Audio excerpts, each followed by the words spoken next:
Thank you for coming to 7 Stories tonight at Highline Heritage Museum. I'm Gina, one of the valuable volunteers here. We wouldn't be here without our members and donations and our volunteers. So without us, this couldn't happen tonight. And one thing we do before every event is to recognize that we are on native land, and we say, please think in honor of those who have preceded us, including the people of the Duwamish, Suquamish, Nisqually, and Muckleshoot tribes.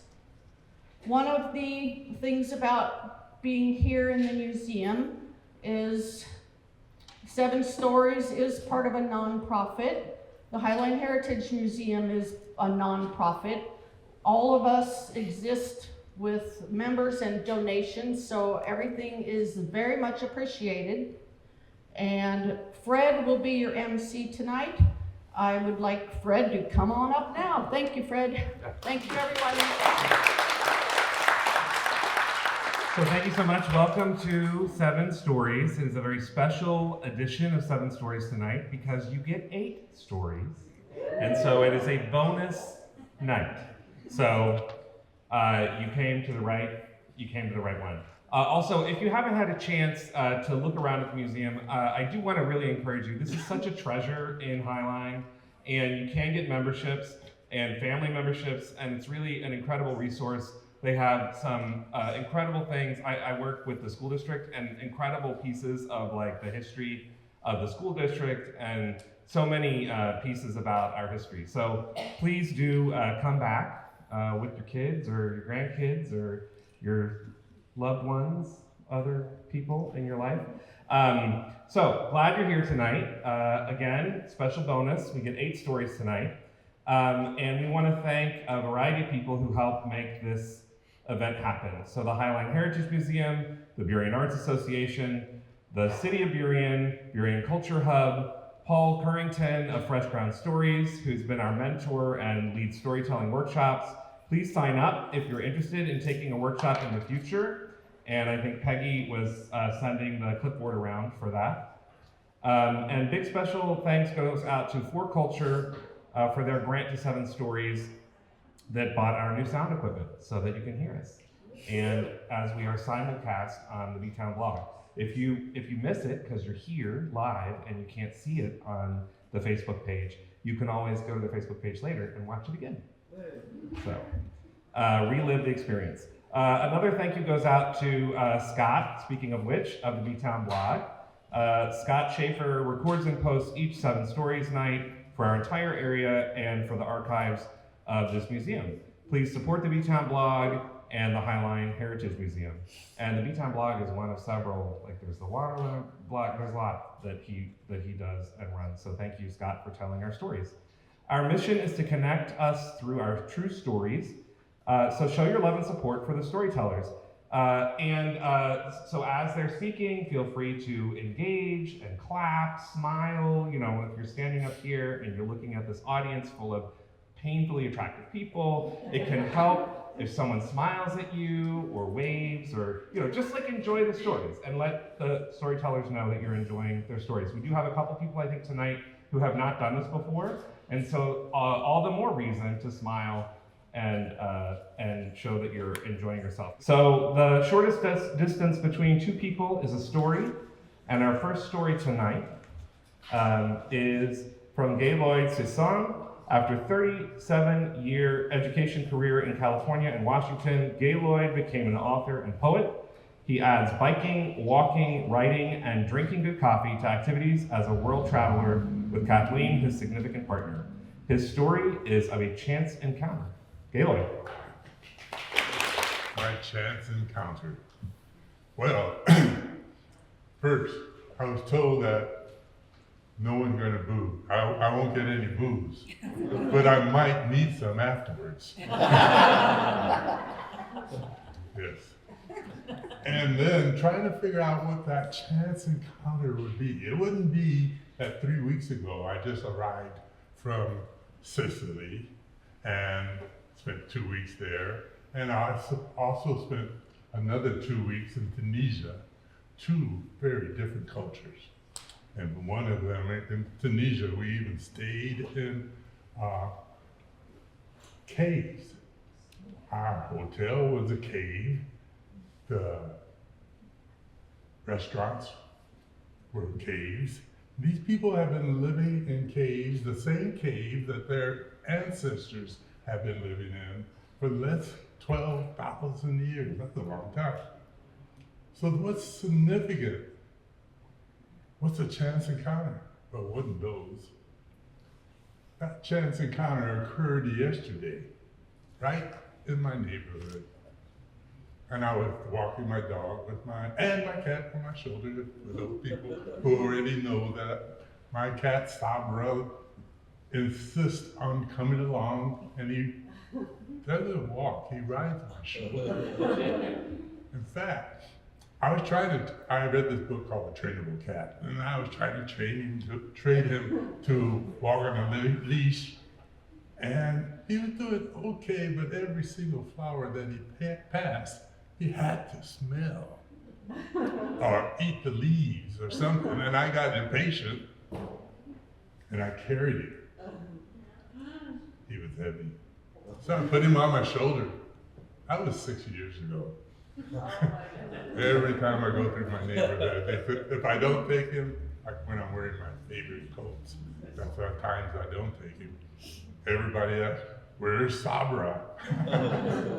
But my chance encounter that occurred yesterday, Sabra, Cheyenne, my dog, and my wife, my significant other, we've been together for 36 years, I think. I know it is. We were just going through Shorewood Park, if you've ever been there. It's a beautiful small park. And we met this young man about the same age as my son, he's 29. And we started talking, and he just lived a block away. We had never met him before. We talked, I showed him my garden. It's a fantastic garden. And you're always welcome to come visit me there.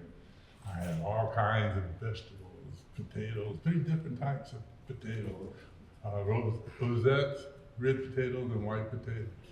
Lettuce and carrots and stuff like that. But anyway, I showed him around, I showed him my garden. And he said, I've always wanted a green thumb. I've always wanted to know how to garden. Would it be okay if I volunteer to come over here and help you in the garden? Volunteer. I heard that word. Yes, of course I said. So I saw him this morning. He lives just a block away, remember? And he reminded me that when I need that volunteer, give him a call. And that's my chance encounter. Thank you. Thank you, Gaylloyd. Another announcement I just wanted to make: on Wednesday nights, the Highline Heritage Museum has a radio station, and so you can listen to stories about people in Highline, for interviews that Nancy, the executive director, does with interesting people in Highline on Wednesday nights, 6 o'clock, 106.5 FM. So check that out. Excuse me. If it's a person who's quite tall, could you raise the mic up a little bit? I can sure try. Okay, thank you. Yeah. So next up, Wendy Swyt. Wendy lives in Seattle with her husband of 30 years. She has 2 adult children that she's very proud of and has taught at Highline College for 28 years. Are you tall? I'm tall. Okay, I am going to tell this trilogy about my colleague Matt Schwiezow, who I work with at Highline. And I'm telling you his real name, and I want you to remember it, because if you ever meet Matt Schwiezow, you want to say my condolences for all these chance encounters you've had with Weird Wendy and her family. So Matt Schwiezow, he's been at Highline about 18 years. He swears I was on his hiring committee. I don't remember it. He is from Eastern Washington, grew up in a farm family. He's a stand-up guy. Until his dad retired, he would go back to Eastern Washington to help out with the threshing and baling of wheat on the farm. He's the kind of guy, like if you wanted to move, you needed some help moving, Matt would help you out. So he's super kind, very reserved, and fortunately a good sense of humor. So my first random chance encounter with Matt involves my son, my husband, and my daughter, who is 12 at the time, and I go to the Solstice Parade in Fremont, which involves lots of naked bikers, right? So we had never been there before. My daughter was 12 at the time. We were really excited to see these naked bikers. And we sit right on the curb, and the naked bikers, they start going by, and then after the first 150 go by, we become desensitized, and we're like, look at that one. Oh, look at that one over there, Mom, right? So then we go home, and my 16-year-old son, Leo, we're telling about it, and Leo was like Matt Schwiezow. Kind, good sense of humor, but very reserved, would rather die than witness public nudity with his mom. So I started getting at Leo, and I'm like, hey, Leo, next year, it was so much fun to watch this, I'm gonna do the Fremont Fair, I'm gonna be a nude biker next year. And Leo is horrified. Now, the backstory, Leo was at preschool at Highline College, and he knew all my colleagues, he had met them all. He not only knew their names, he knew what jobs they did, so he's like, okay, Mom, imagine, you're naked at the Fremont Fair, and you hear Wendy Swyt, and you look, and there's Jeff Wagnitz, Vice President of Instruction, gaping at you naked. And I'm like, you know what, Leo, Jeff Wagnitz needs to see me naked. It'd be good for him. And he's like, that's not gonna work. So he goes, Mom, all right, imagine, you're at the Fremont Fair, you're riding down, you're naked on your bike, and you hear Wendy Swyt, and you look, and there's Matt Schwiezow eating a snow cone at the Fremont Fair. And I pause, and he goes, this is it. And he goes, Mom, imagine you finish at the Fremont Fair, you get off your bike, you're totally naked, and you hear Wendy Swyt, and you look, there's Matt Schwiezow eating some cotton candy at the Solstice Parade. I'm like, Leo, it's the Solstice Parade, not the circus. Why is Matt Schwiezow eating a snow cone and cotton candy? So I go to work and I tell Matt, evidently my 16-year-old son sees you as the arbiter of sanity, and you're gonna prevent his mom from doing something embarrassing. So my next little chance encounter with Matt is, I have a friend who has 2 kids. One of them is autistic. And his name's Ken. We've bonded, this kid and I, and he was 8 years old, and he calls me Wendy Swyt. So I go over and he's like, I will help Wendy Swyt make the salad. Wendy Swyt, would you like me to cut up these tomatoes? I'm like, yes. So I had suggested, it was winter time, and I had suggested, hey, why doesn't Ken come over and we bake some Christmas cookies together? There is nothing better than spending the day making cookies with Wendy Swyt. So he's super excited. His mom drops him off.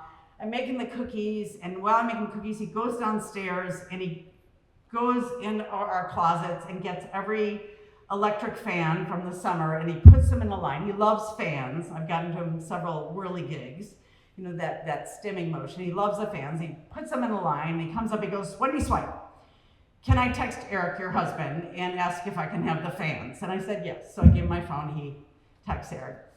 And so we make the cookies, and I say, hey, Ken, why don't we do a sleepover? You come over, we'll watch movies, we'll have popcorn. And he's, there's nothing better than having a sleepover with Wendy Swyt and making popcorn. So he's like, can I text my mom? Yes, give him my phone. So we finish the cookies, his mom picks them up, they go away, and I clean up and I get my phone. And I'm laughing my butt off because I look and he has texted my husband, can I have all these fans? This is December. My husband's like, what? You have no idea, it's from me. And then I'll give you one guess who my young friend Ken texted, hey, can we have a sleepover together with some popcorn? Who do you think he texted? It wasn't his mom. It was Matt Schwiezow. So Matt, being kind but reserved, responded, what? And I had to explain to him because guess what? I also work with his wife, Jen. We work very closely together. We teach the same class. We've done lots of conference presentations. So I had to explain because I did not want Jen to think I had invited her husband for a sleepover with popcorn and not included her. So the third chance encounter with Matt was, my son was 18, he was going to Gonzaga in Spokane. Remember, Matt's from Eastern Washington, his wife is too. In fact, her parents live a couple blocks away from Gonzaga. So they were going over and I said, hey, can you take these skis over to Leo, my son? He wants the skis. You guys going over there anyway, and they agreed. Now, Jen is as weird as I am. So I say to Jen, listen, when you were there, we dropped him off in September. I want you to be a spy in his habitat. Take some pictures of his dorm room for me. So of course, she's as weird as I am, so she agrees. So they go over, and then I get these pictures texted to me. And I can tell what she's done. She's kind of gone with her phone. Because there are these sideways pictures of my son's very messy desk and his bed. And I'm like, wait, he didn't take those stuffed animals. Is a girl sleeping over? Where did those stuffed animals come from? But I could tell the last picture she got caught. So she's going click, click, click, click, click, click, click. The last picture is my son and Matt Schwiesow standing in the doorway of the dorm room with horrified looks on their face. So my son looks like this. And it's like this mixture I know of, like, what the heck are you doing? I don't even know you. Why are you taking pictures of my dorm room? Mixed with, I know my mom is somehow behind this. And Matt Schwiesow is sitting a little bit behind, and he looks, it's an echoey feeling, but he looks even worse. He's like, and I know he's thinking, what the heck are you doing taking pictures of this boy's dorm room? And I cannot believe I'm married to you. And I will never delete that picture from my phone. Because there they are, Leo and Matt, two arbiters of sanity, having no impact on Jen or me. It's always a treasured photo. So I'm gonna end this little trilogy with last June, I actually did ride naked in the Fremont Fair with 5 friends. And we finished, we were so proud, we were dressed like sea creatures. And the first person I texted was Matt Schwiesow. And I sent him a little carol, it was modest from the shoulders up of me as a mermaid with the words, it's too bad you weren't eating a snow cone at the solstice parade today. Thank you, Wendy. Next up, we have Kate McPhail. Kate comes from a family of storytellers. She enjoys sharing stories of her life with its highs and lows and adventures. Her story concerns an unusual encounter and is personal and a bit difficult. She said, please tell your mom, the boy won't be here today, but everything's going to be okay. My 12-year-old son, Chris, woke me up in the middle of the night to tell me someone was at the door. My husband grumbled his way down the stairs to check it out, while Chris told me that there was a lady at the door, dressed in white, and she looked familiar, but he didn't know who she was. And she gave him that message. And I said, was anyone else with her? And he said, well, there was another lady and a kid standing down the sidewalk, and the kid waved at me, but I didn't know them. I couldn't really see them. It was way dark. Well, at 2 o'clock in the morning, it is way dark. At the time, we sent Chris to bed because there wasn't anybody at the door, and there wasn't anybody on the street, so we didn't know exactly what was going on. It's time for Chris to go to bed. At the time, we lived in Salem, Oregon, in a big, giant house, and the main floor of that house had been converted into a child care center that my husband and I owned and operated. We had 35 children that attended, and our 4 children helped out at the daycare when they weren't at school. Christy and Jason were both 13, and they loved working in the baby room with the little ones. Scott was 10 and Chris 12. They liked working with the 4 and 5-year-olds because they didn't like dirty diapers, and they didn't like bottle feeding. They liked the kids that could talk and play with them. But they were all very good helpers. So the day was busy. It started at 6:30 every morning with children arriving, hungry, ready for breakfast. And then they stayed until, some of them stayed the whole day until 6 at night when their parents would pick them up. So this particular day, When Chris got up and came downstairs, I asked him if he remembered anything more about that weird encounter that he'd had in the morning. And not only didn't he remember that, he didn't remember getting me up at 2 o'clock to tell me about it. So I teased him a little bit about having a walking dream, walking in his sleep and telling this strange story. And then I forgot about it because the day was very busy, as you can imagine, with 35 children to pay attention to. So at 6 that night, the children had all left and I was working on fixing dinner for my family. And the doorbell rang. And Christy went to the door and she came back in and she said, Denny is here from Jason's school. He wants to talk to Dad and Mom. So Terry went out to talk to Denny. My son Jason attended a private school and he had earned points towards a trip. It was a trip of a lifetime for a 13-year-old boy. They were going hiking down on the Rogue River, which is down in Southern Oregon, and they were hiking and camping for a full week. And he was so excited to go. He had left a couple days before this. Christy came back into the room. She kind of was standing between the kitchen and the hallway, and she said to me, I think maybe Jason hurt himself. Something's up. So I went to find out what was happening. And as I walked into the hallway, I heard words that no parents ever want to hear. I heard, lost in the river, search and rescue are on their way. I don't remember a whole lot about the next 8 days. I do remember some nightmares and sleepless nights. I remember waiting for information that seemed slow in coming. Seemed like a long, long time, those 8 days. But on the 9th day, we got the phone call from the sheriff's office, and I had to plan a funeral for my oldest son. 37 years ago is when that happened. And in that 37 years, there's been a lot of other encounters. Some of them have been kind of strange, some of them have been funny, some of them have been forgetful. And many of them have changed my life in various ways. I've changed relationships, I've changed jobs, I've changed addresses. Things in my life have changed. And today, my boy is not here. And I still miss him every single day. But when I look at my life, all those different experiences have brought me to where I am right now. And as I look at my life now, I realize that everything did turn out okay. Thank you. Thank you, Katie, for sharing a very painful story. Kate. Next up is Don West. Don has always told stories. He loves how storytelling helps us communicate truth and love across cultural, racial, language, political, and religious barriers. His story is of a worldly encounter. Don. This story is my attempt to try to give some explanation for the reason why.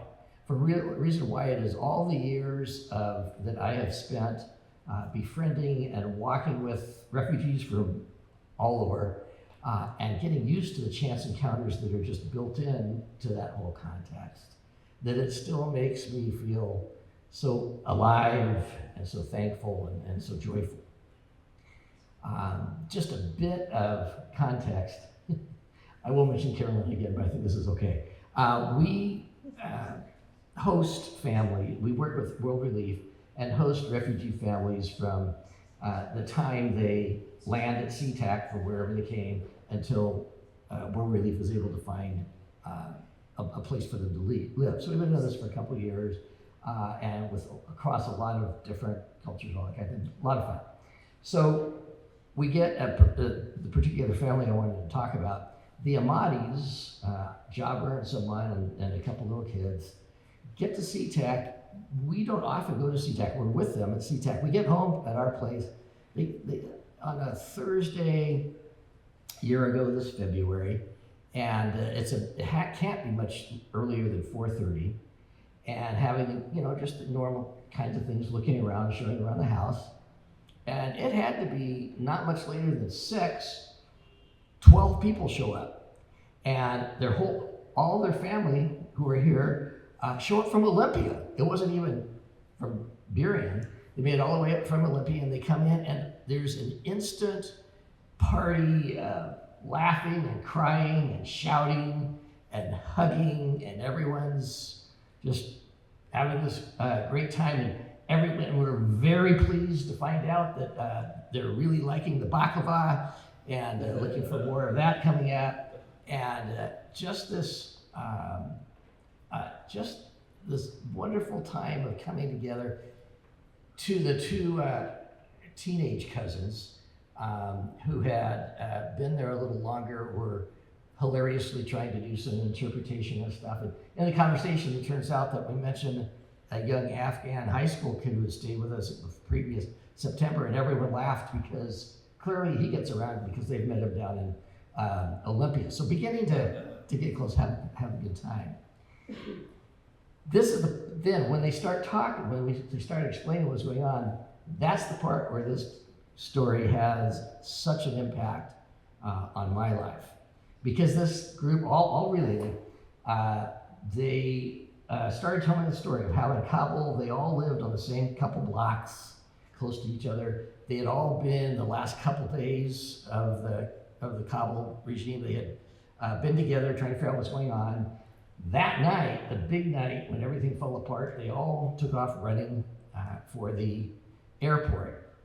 And at that point, Jabber takes his phone out and he starts showing pictures of it.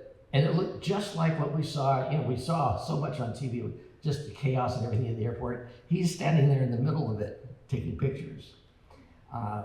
And it was at that time, about when he was taking those pictures, that their 12, 13, or 4 or so relatives got split up, shooting and stuff that just ran different ways. And they ended up taking 5 very different paths all around the world to get back together at our place 18 months later. One uncle runs with his sons, the 2 sons that talked all the time. The uncle and his 2 sons run, and do you remember back when all that was happening, there were multiple pictures of a giant airplane that was like a cargo plane, and they had hollowed out the inside so they crammed a whole bunch of people in. They showed pictures and it's just full of people. Well, this uncle and his 2 sons got on that, so they got out right away. Jabber's father's path was different. He went home. He was older, didn't have a lot of resources, and he is now still there and safe, but cut off from everyone else. Jabber's mom somehow, I don't know whether it was another relative or a friend, got a ride across country on the ground to, and I've lost the name, I think it may be Mosul. At any rate, it's the western border town in Afghanistan where more flights were leaving. She got out of there, and she's now in the process of becoming a citizen in the Netherlands, and she has the support of a couple nephews who left earlier. They're in Belgium, so you can begin to see we're spreading out here. How many people is that? That's the one. Okay, now we're down to Jabber. He is in the midst of this, has a young son, and he just decides, I have to protect my family. They head back home, and he spends weeks, possibly even months, hiding out from the Taliban, who are going door to door, looking for people with ties with the U.S. And as a 10-year employee of an international oil company whose main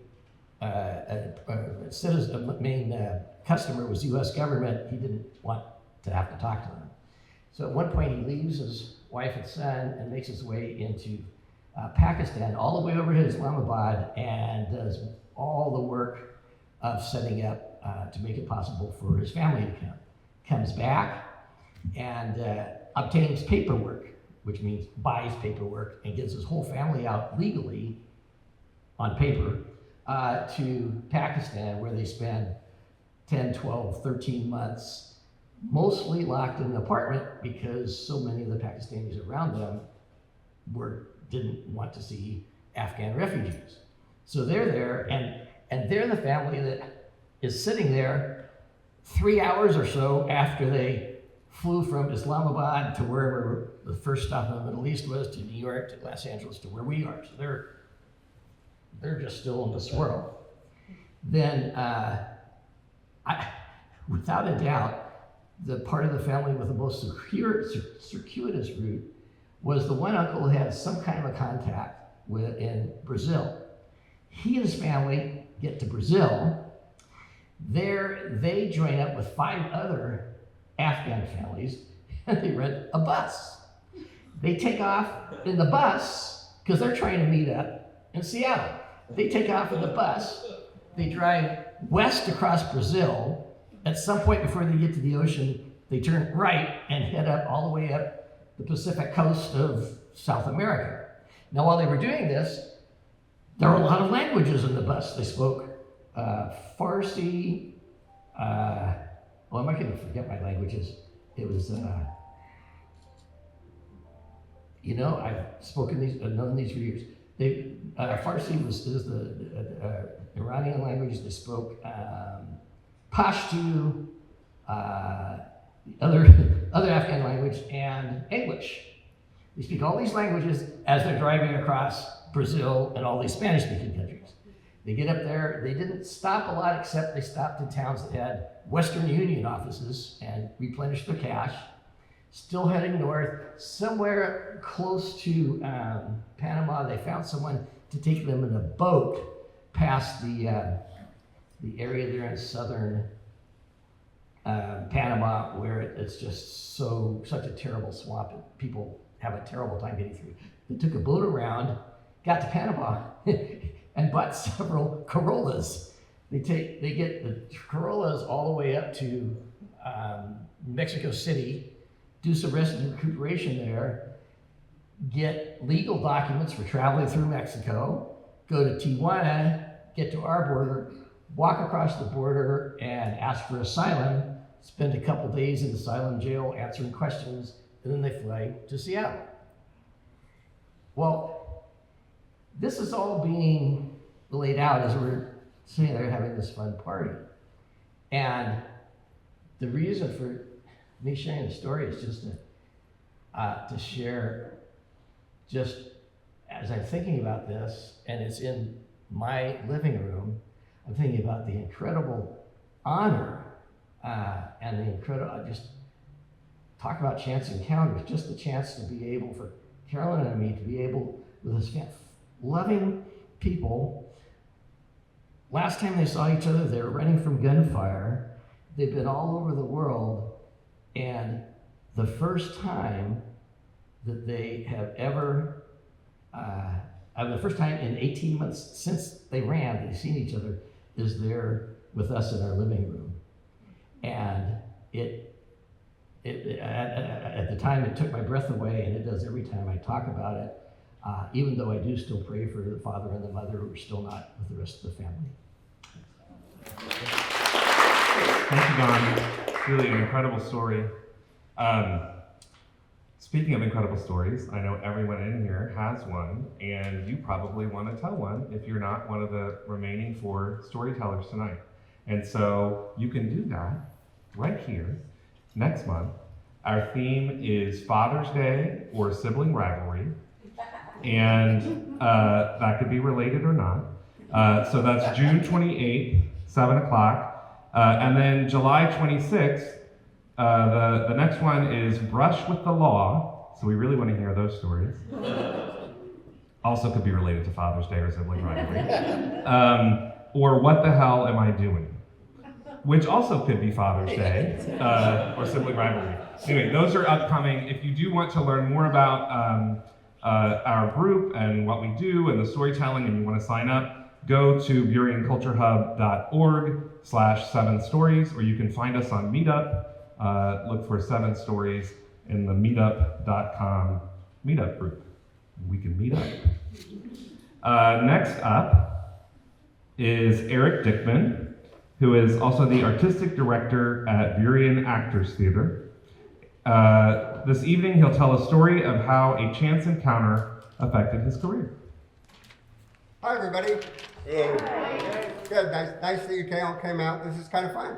I brought my prop with me, so bear with me. So I want to tell you a story that happened in the before times, and that's even before cell phones and even before desktop computers. This is in the 1970s. And I'm an undergraduate at the time, and I had enough credits to graduate, but I just kept taking classes, and as long as I didn't graduate, they were cheaper. So I kept doing that. I had a great job on the graveyard shift, so I could take an occasional class during the day and another one. So one of the classes I took was, was philosophy of feminism. And the professor was Claire Bright, and Claire and I was one of the older students in the class, and Claire and I got along pretty well, and I'd bump into her in a coffee shop or at a bar, and we'd sit and chat and have a little talk. Well, one night, I went to a bar, which is something I did a lot in my younger days, and I ran into Claire. And so I walked over and said hi, and she was waiting for some people to show up. And I said, do you mind if I sit down? And she said, sure. So I sat down and got a drink, and a little while later, her friends show up. And her friends were feminist separatists. And if a feminist separatist was a person who didn't believe men had any place in society whatsoever.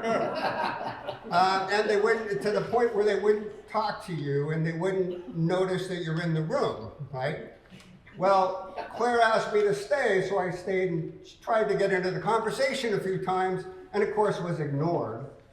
Well, apparently I got under the skin of one of her friends to the point where she turned to me and kind of abruptly said, if you're so smart, take the LSAT.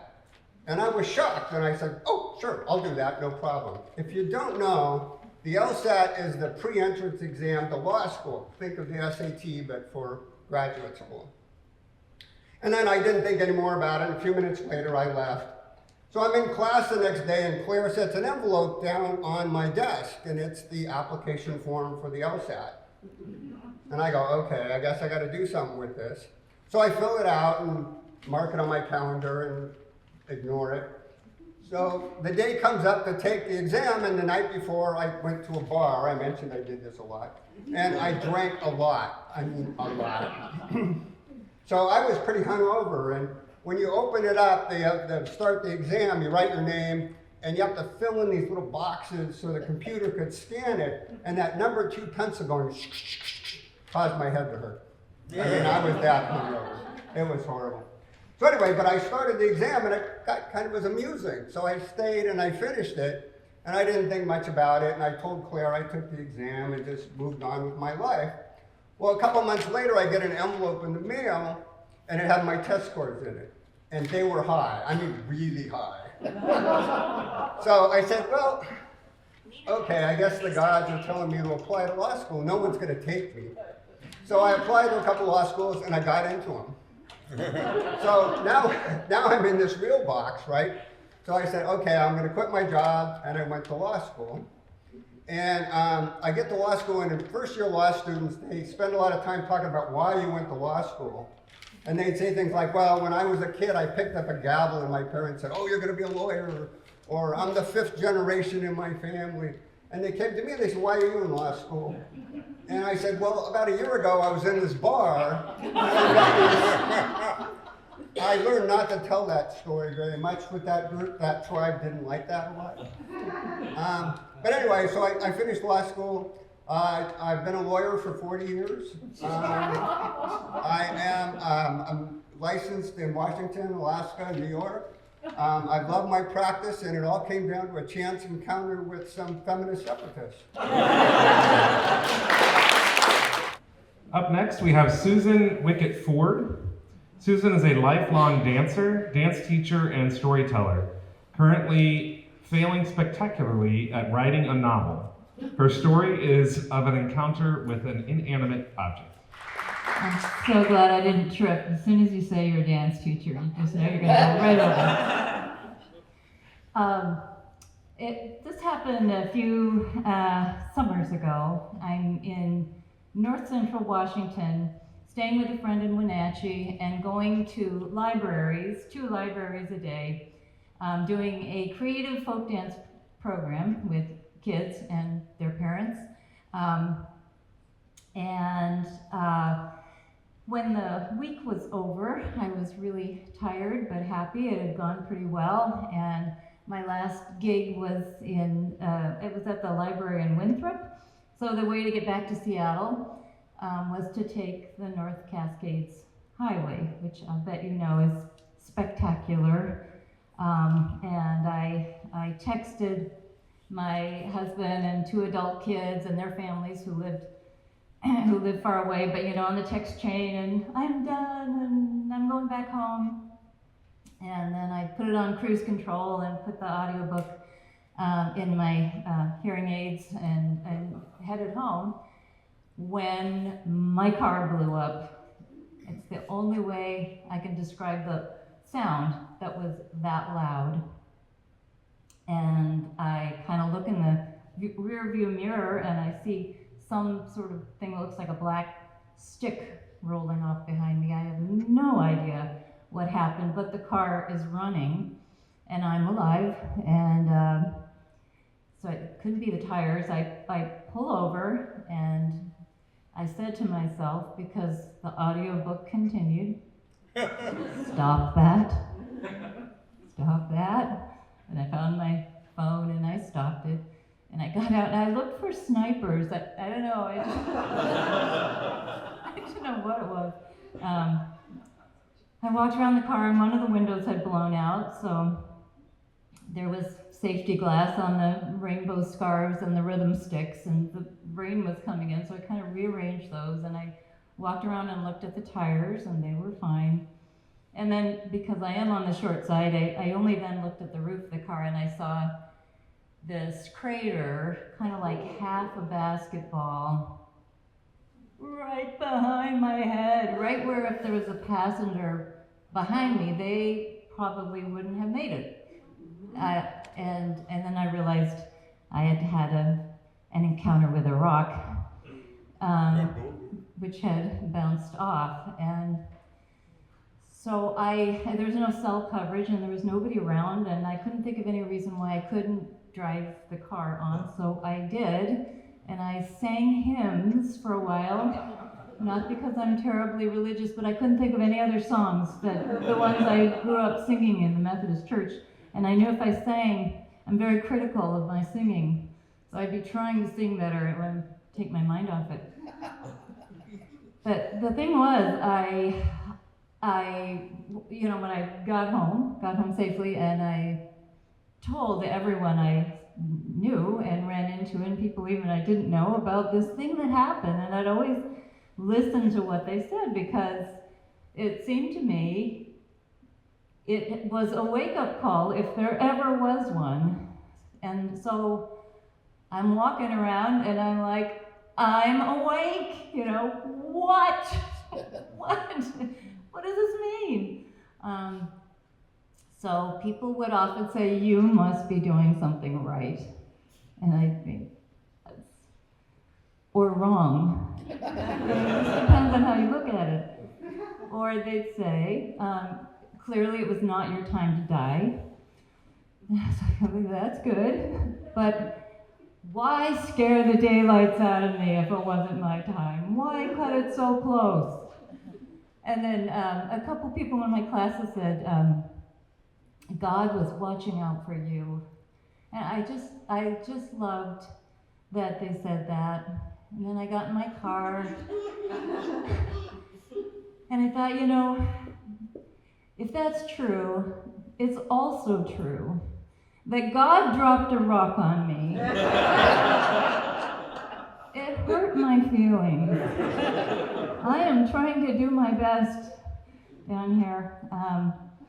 So I'm sorry that I don't have a really wonderful conclusion that's inspiring to you, because I don't think it meant anything. I'm not a person who thinks that everything happened for a reason. I think things happen for lots of reasons.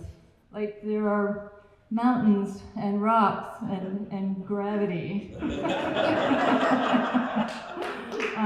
But I did come out of it with 3 really great things.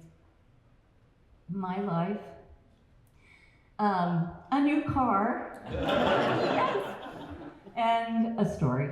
Thank you. Next up is Robert McPhail. Robert's story involves a tiny but very important act. Robert. I'm from a small town. I was born in Puyallup and lived there back when there were 15,000 people, and it was surrounded by fields of daffodils and berries, and not 100,000 people surrounded by a couple 100,000 more people and gridlock. And then in high school, I moved to South Dakota to a town that is so small that when I left for college, I personally reduced the total population by 3 1/3%. And I like small towns, but sometimes things work differently in small towns, especially what I like to call hometown justice. And a chance encounter in the Deep South is where I learned that lesson. I served in the Army, and I was stationed at Fort Bragg, North Carolina. And during the conflict in Panama, I got assigned to take troops back and forth between Fort Bragg, North Carolina, and Columbia, South Carolina, where they would get on a airliner and fly in or out of Panama. And so one Friday afternoon, Private Gottschall, I'm a sergeant, so he drives and I'm just in charge, are assigned to go pick up some troops. It's a Friday afternoon, it's payday. We may have been in a little hurry to get home. And on the way back, we're driving through south of the border, South Carolina. The border, of course, being North Carolina. South of the border is a giant gas station with a Mexican theme and the worst burritos you've ever had and a notorious speed trap.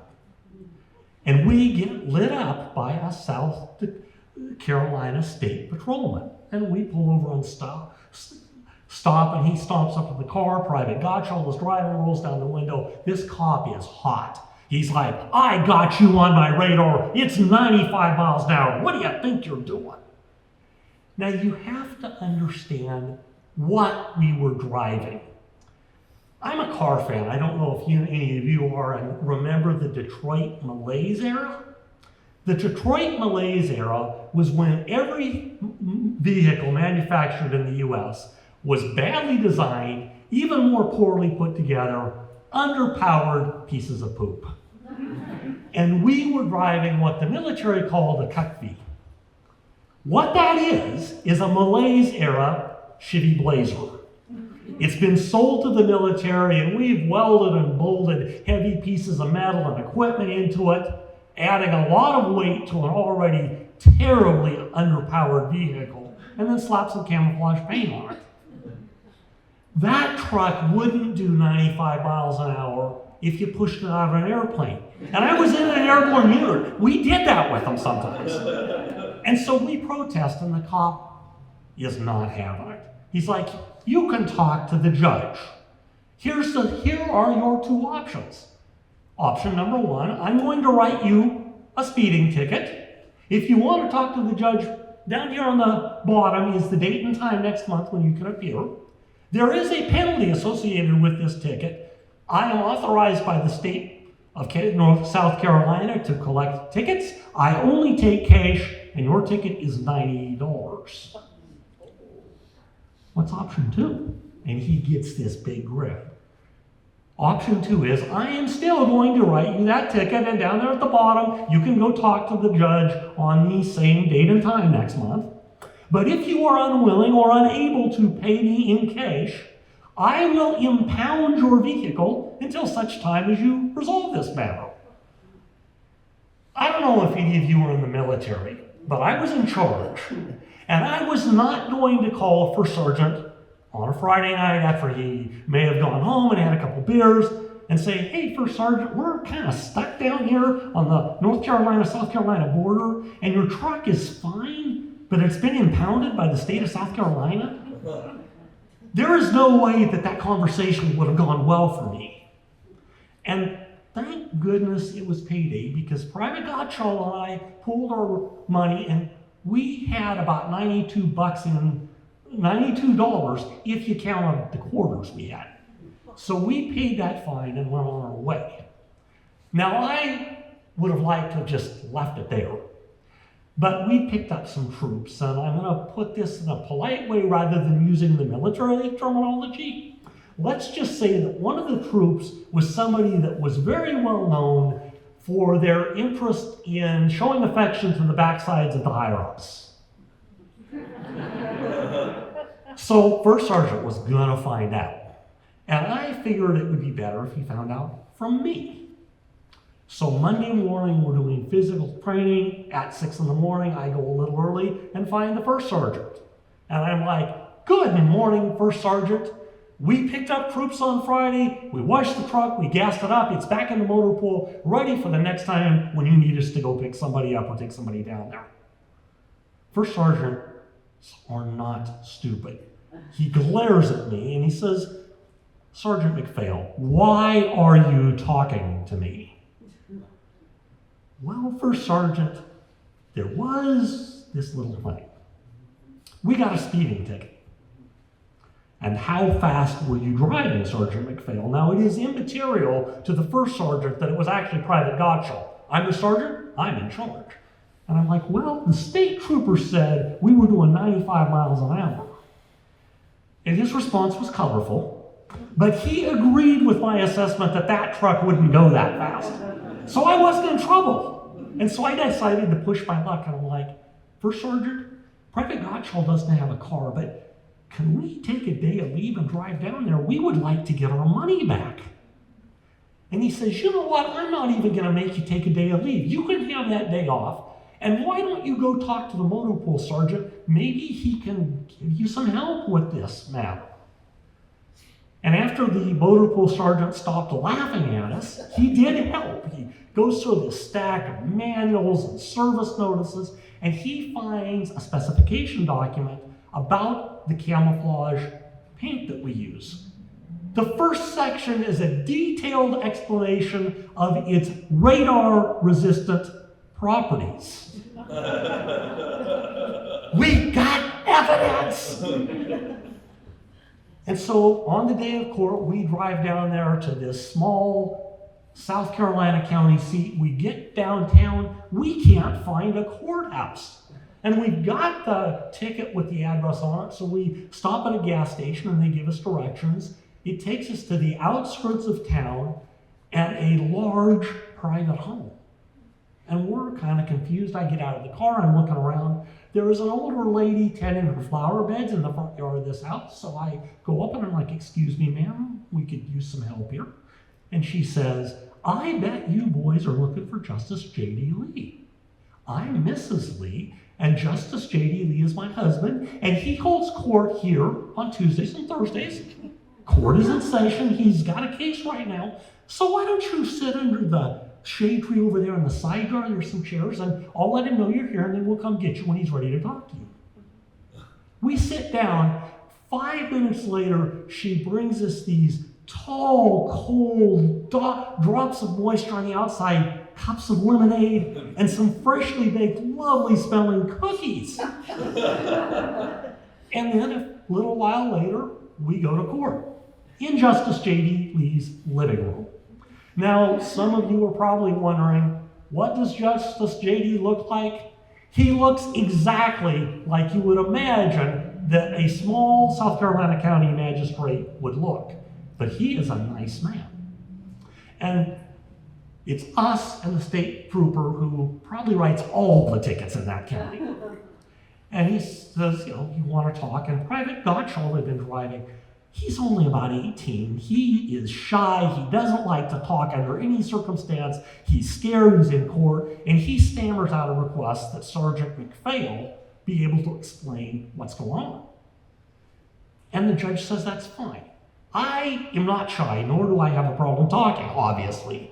And so I tell Justice J.D. Lee all about the cut fee.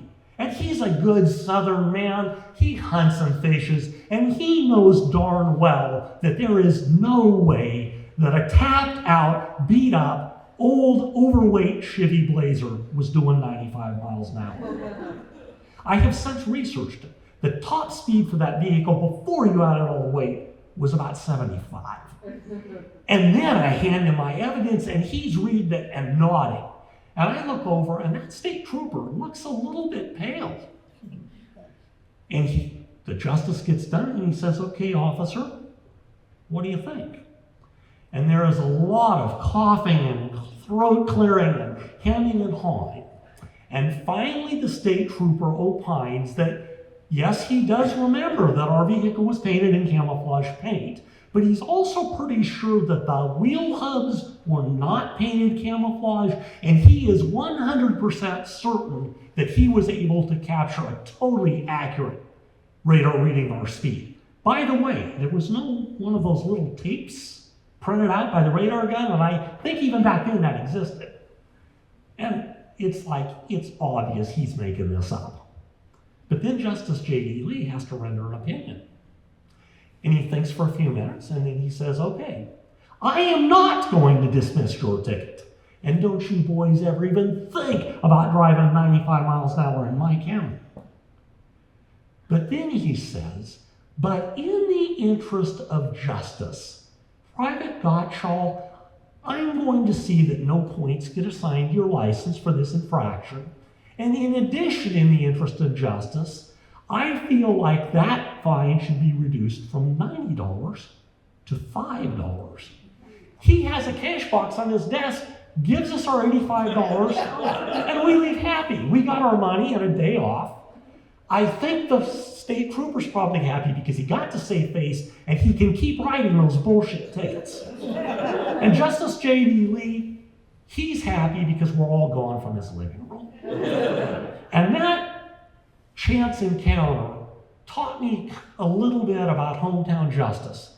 It does sometimes work, but even when it works weird.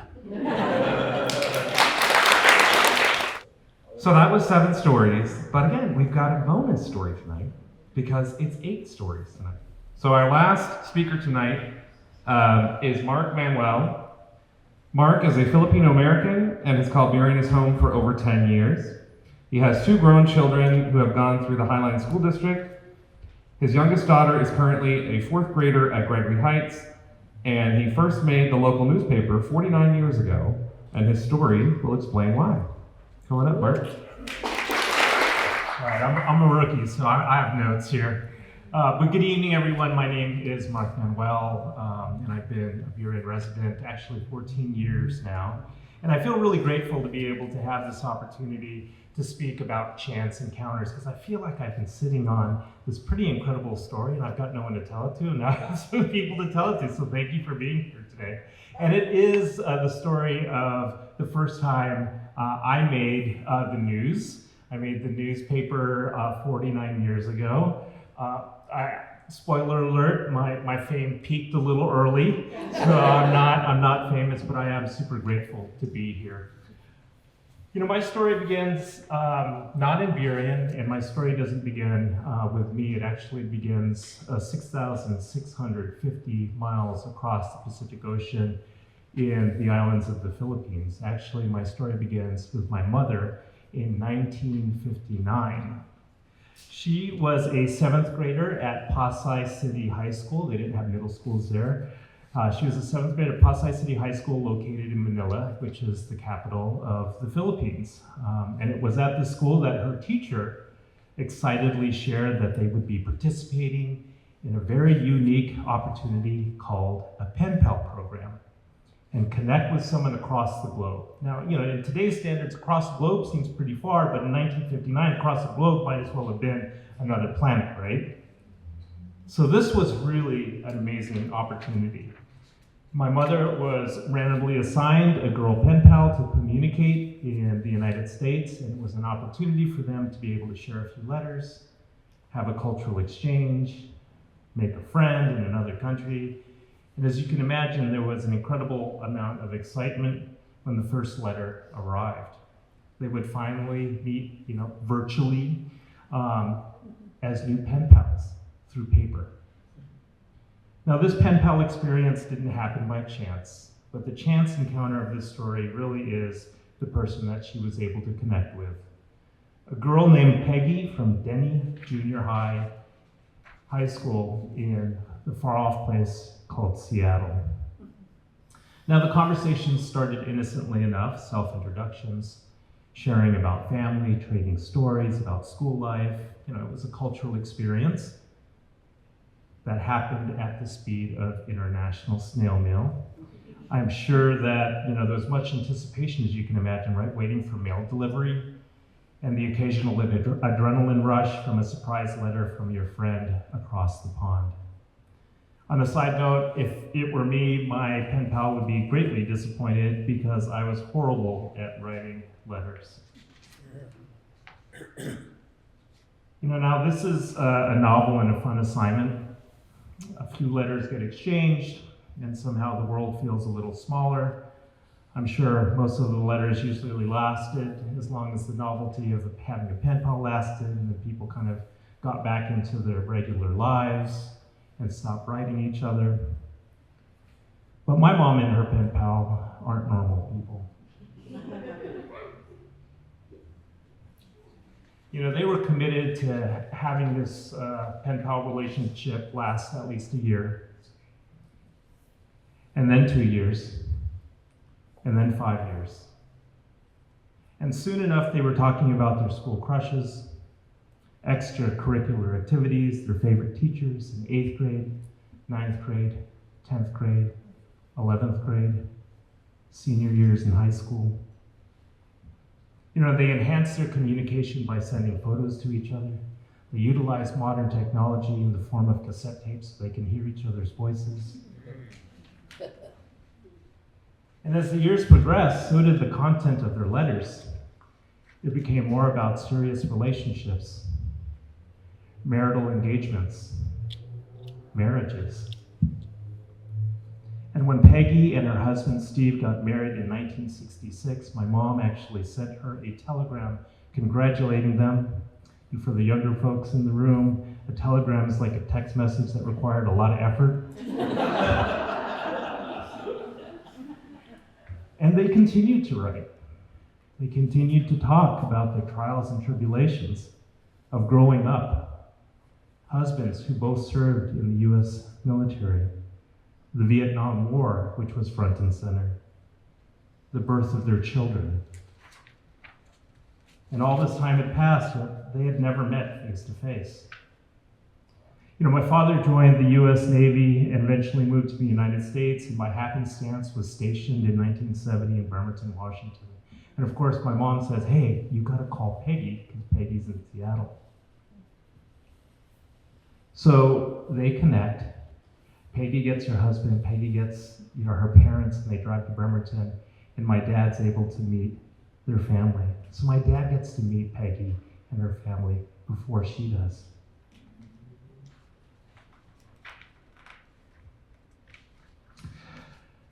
Also that year in 1970, Peggy and her husband and her parents actually take a road trip down to California, and my mom says, hey, I've got aunts in the Bay Area. I want you to meet them. So Peggy actually meets my mom's relatives, but again, they don't meet. This is where it starts to get a little bit ridiculous. My grandparents who lived in the Philippines were celebrating their 25th wedding anniversary, and they were like, hey, we should go to the United States and see Peggy. So they fly out and add Seattle into the itinerary so they can spend some time with Peggy and her family. And again, my mom and Peggy haven't met. At this point, my dad, through the U.S. Navy, gets stationed in San Diego, California, and our family is there. Peggy's parents go on vacation, and they decide, hey, it's going to be really important for us to stop by and see Edna. So this is the first time my mom gets in the mix of all this stuff. So Peggy's parents get a chance to be able to connect with my mom and my dad and myself. I'm born at that time. And somewhere in between all of this, Peggy's brother decides to go down to California and takes his family and meets with my mom, my dad, and my aunt. And they spend the day at SeaWorld. And again, Peggy and Edna haven't met. So at this point, everyone's met, right? Everyone, except for Edna and Peggy, which seems a little cruel. And I know the suspense is building to these people after she ever gets the chance to be able to meet. But I only have 7 minutes, so I better get on with it.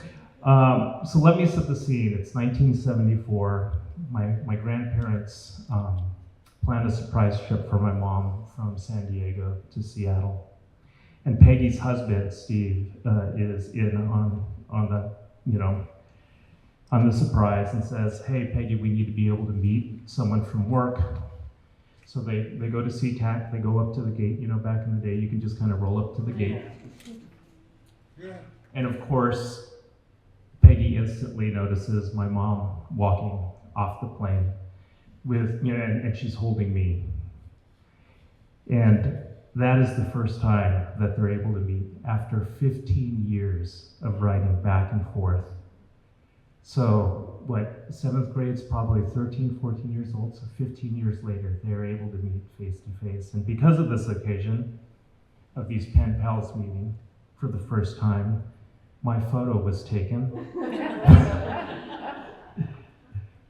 and was posted in the White Center Herald.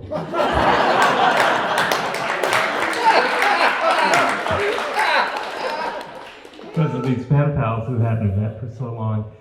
Peggy and my mother have stayed connected for the next 65 years, way beyond the school assignment and way beyond this chance encounter. I'm so pleased to be able to introduce to you my mom, Edna, and her pen pal, Peggy, who are with us today.